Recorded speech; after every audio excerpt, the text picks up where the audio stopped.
Forget the resorts. Forget the crowds. What if I told you there's a side of Jamaica that comes alive when the sun goes down, where history whispers and the magic truly begins?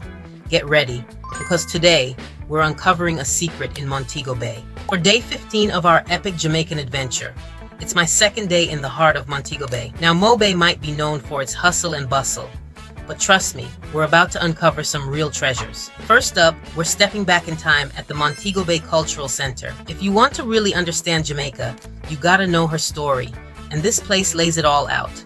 From the Taino people, through slavery, and right up to colonization. Man, seeing some of those artifacts from slavery, like the shackles and that human cage, it was jarring. Difficult to see, but so necessary to remember.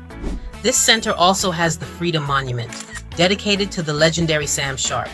And even though the art gallery is a bit small, it's packed with some really beautiful sculptures and paintings. You can check them out on Instagram too, if you want to see a little sneak peek before you go. After all that powerful history, it's time for some serious relaxation. And for that, we're heading to the famous Doctor's Cave Beach. Now, you do have to pay to get in, but trust me, it's worth every penny for that beautiful white sand and those clear turquoise waters.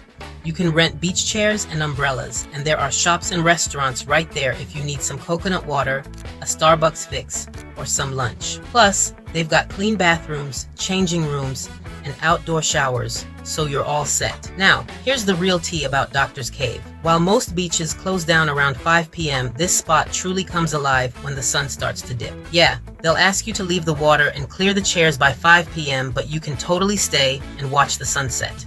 And let me tell you, when those night lights come on and you're having dinner right there on the beach, it's super beautiful and romantic. That's what makes Doctor's Cave stand out from the rest. So, my advice, go in the evening, stay for the sunset, and enjoy dinner under the stars. You won't regret it. Alright, that's it for day 15. Where should we explore next? Let me know in the comments below, and don't forget to subscribe so you don't miss out on more hidden gems.